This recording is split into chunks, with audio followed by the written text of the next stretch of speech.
क्या आपने कभी गौर किया है, जैसे ही आप नहाने जाते हैं अचानक पेशाब का दबाव बढ़ जाता है। कभी ऐसा लगता है कि अभी तक कुछ नहीं था, लेकिन जैसे ही पानी शरीर को छूता है पेशाब की इच्छा जाग जाती है। क्या ये बस एक संयोग है या इसके पीछे कोई खास वजह छुपी है? जिंदगी में कोई भी घटना बस यूं ही नहीं होती, हर छोटी छोटी चीज के पीछे कोई ना कोई वजह होती है। अब सवाल ये उठता है कि नहाते वक्त हमें पेशाब क्यों आती है? क्या ये हमारे शरीर की कोई कमजोरी है? क्या ये किसी बीमारी का संकेत है, या फिर ये दिमाग और शरीर के बीच गहरे रिश्ते की तरफ इशारा करता है? बस सोचो, अगर ये सिर्फ शरीर का एक सामान्य काम होता तो हर कोई इसे इतना गहराई से क्यों महसूस करता? नहाना सिर्फ साफ सफाई का मामला नहीं है। नहाना एक ऐसा प्रक्रिया है जिसमें शरीर, दिमाग और आपकी पूरी चेतना जुड़ी होती है। पानी, जिसे सबसे पवित्र तत्व माना जाता है, सिर्फ आपके शरीर को नहीं धोता बल्कि आपके अंदर जमा थकान, तनाव और दबाव को भी धो देता है। और जैसे जैसे शरीर हल्का हो जाता है उसका दबाव पेशाब के रूप में बाहर निकलता है। लेकिन ये तो बस सतह की बात है, असली कहानी इससे कहीं गहरी है, क्योंकि शरीर का हर अनुभव मन का भी अनुभव होता है और मन का हर अनुभव शरीर में उतरता है। तो जब आप नहाते हैं ये सिर्फ एक जैविक प्रक्रिया नहीं है, ये आपके मन और शरीर के बीच एक बातचीत है। अब सोचो, जब पानी तुम्हारे शरीर को छूता है तो क्या होता है? तुम्हारी त्वचा के हर रोम छिद्र में हलचल मच जाती है, तंत्रिका तंत्र सक्रिय हो जाता है। ठंडक या गर्म पानी का एहसास दिमाग को ये बताता है कि शरीर को कुछ छोड़ने की जरूरत है, और उसका पहला तरीका पेशाब करना होता है। लेकिन ये पूरी सच्चाई नहीं है, क्योंकि अगर ये सिर्फ ठंडे पानी का असर होता तो फिर जब हम गर्म पानी से नहाते हैं तो ये क्यों होता? अगर ये सिर्फ मूत्राशय की वजह से होता तो नहाने से पहले ये क्यों नहीं होता, और पानी गिरते ही अचानक क्यों होता है? यही वो राज्य है जो लोगों को हैरान कर देता है। जैसे ही आप नहाना शुरू करते हैं शरीर आराम की स्थिति में चला जाता है, और जैसे ही शरीर आराम करता है सबसे पहले वो दबाव को रिलीज कर देता है। ये दबाव कभी पेशाब के रूप में दिखता है, कभी गहरी सांसों में और कभी थकान के एहसास में। इंसान तब तक दबाव में रहता है जब तक वो खुद को छोड़ना नहीं सीखता। नहाना, पानी में डूबना, ये सब काम इसलिए अच्छे लगते हैं क्योंकि ये आपके अंदर के बोझ को हटा देते हैं। बस याद करो कि कभी गर्मी में जब तुम ठंडे पानी से नहाने बैठते हो तो पहला छींटा ही पूरा शरीर एक झटका महसूस करता है। उस झटके में शरीर कुछ देर के लिए नियंत्रण खो बैठता है, और नियंत्रण खोने से इच्छा पैदा होती है। अब आप सोचेंगे कि क्या ये हर किसी के साथ होता है? हाँ, लगभग हर किसी ने कभी न कभी इसे महसूस किया होता है। लेकिन फर्क ये है कि कुछ लोग इसे सामान्य समझकर भूल जाते हैं और कुछ इसके पीछे छुपे राज की तलाश शुरू कर देते हैं। और जो तलाश शुरू करता है वो जिंदगी के असली ज्ञान के करीब पहुंच जाता है, क्योंकि यहाँ एक नाजुक बात छुपी है। पानी और पेशाब दोनों एक ही तत्व से बने होते हैं।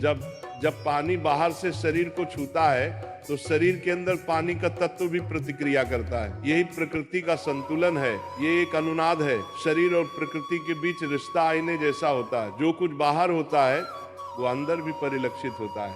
तो जब बाहर का पानी तुम्हारे शरीर से मिलता है तो अंदर का पानी यानी पेशाब भी बाहर आने को बेचैन हो जाता है। लेकिन अब सवाल उठता है, क्या ये सिर्फ पानी और मूत्राशय की बात है या इसके पीछे कुछ और भी है? क्या ये किसी कमजोरी का संकेत है? क्या ये किसी बीमारी का शुरुआती लक्षण है, या बस मन और शरीर के बीच की एक बातचीत है? यहीं से हमारी यात्रा शुरू होती है, शरीर के विज्ञान से लेकर आध्यात्मिक दृष्टि तक। क्योंकि अगर हम इसे बिना समझे सामान्य कहकर नजरअंदाज कर देंगे तो हम जीवन के एक बहुत बड़े संकेत को खो देंगे। तो चलिए अब इस रहस्य को और गहराई से समझते हैं। हर बार जब तुम कुछ छोड़ते हो, कुछ रिहा करते हो, तो वो तुम्हारे बोझ से आजादी देता है। लेकिन ध्यान रखना, ये सफर आसान नहीं होगा, क्योंकि जो दिखता है वो सच नहीं होता, और जो नहीं दिखता वो गहरा सच होता है। लेकिन सवाल ये है कि ऐसा क्यों होता है कि कुछ लोग इसे ज्यादा महसूस करते हैं और कुछ कम? यहाँ मनोविज्ञान की भूमिका आती है। मनोविज्ञान कहता है कि हमारा मन और शरीर गहराई से जुड़े होते हैं। जैसे ही मन आराम करता है शरीर भी रिलीज होना चाहता है। इसे कैथारसिस कहते हैं। सोचो, जब तुम रोते हो तो कैसा महसूस करते हो? पहले तो भारीपन होता है, लेकिन रोने के बाद हल्कापन महसूस होता है। बिल्कुल ऐसा ही होता है, पेशाब आने में भी ऐसा होता है। ये एक तरह की साफ सफाई है, और नहाना भी ऐसी ही एक प्रक्रिया है जो आराम और तरोताजगी दोनों को जगाती है। इंसान लगातार दबावों के नीचे रहता है। तनाव, इच्छाएं, डर, गुस्सा, चाहत, ये सब अंदर जमा रहते हैं। जब आप नहाते हैं तो पानी सिर्फ शरीर को नहीं धोता, ये आपके दबावों को भी पिघलाता है। और जैसे ही दबाव कम होता है, शरीर से छोटे छोटे रिहाई के संकेत पहले निकलते हैं। मतलब पेशाब आने की इच्छा सिर्फ जैविक नहीं है, बल्कि मनोवैज्ञानिक भी है। ये इस बात की निशानी है कि जैसे ही आप आराम में, शरीर राहत चाहता है। पानी सिर्फ शरीर को साफ नहीं करता, ये आपके अवचेतन तक पहुंचता है, क्योंकि पानी का अस्तित्व बहुत गहरा है। आप माँ के गर्भ में पानी से घिरे हुए पैदा हुए थे।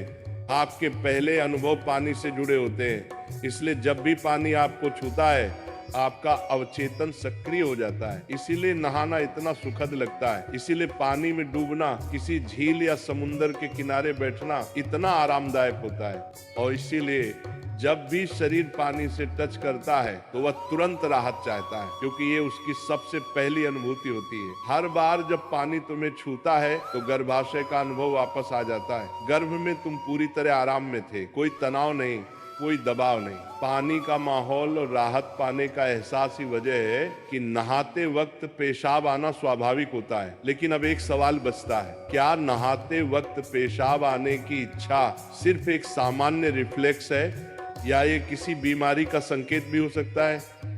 विज्ञान मानता है कि अगर ये बहुत बार होता है, बहुत ज्यादा तलब होती है, आप इसे कंट्रोल नहीं कर पाते, तो ये ओवर एक्टिव ब्लैडर या किसी और मेडिकल कंडीशन का संकेत हो सकता है। लेकिन अगर ये कभी कभार होता है तो ये बिल्कुल नेचुरल है, बिल्कुल सामान्य है। अब सोचो, क्या आपने कभी ध्यान दिया कि ये तलब तभी बढ़ती है जब पानी डाला जाता है? मतलब यहाँ ट्रिगर पानी है, और पानी सिर्फ शरीर को नहीं छूता, बल्कि दिमाग और सबकॉन्शियस को भी। तो असली सवाल ये है कि क्या आप इसे बस एक प्रॉब्लम मानकर नजरअंदाज कर देंगे, या इसे एक संकेत के रूप में लेंगे कि दोनों शरीर और मन को आराम चाहिए, हल्कापन चाहिए, आजादी चाहिए।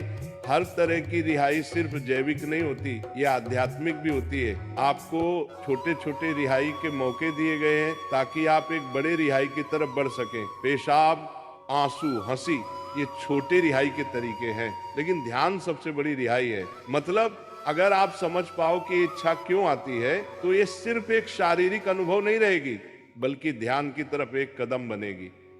चलो अब नाम जप करते हैं राधा रानी का, तो मेरे साथ बोलेंगे, राधे राधे, जय राधा रानी की जय, राधा रानी की जय, राधा रानी की।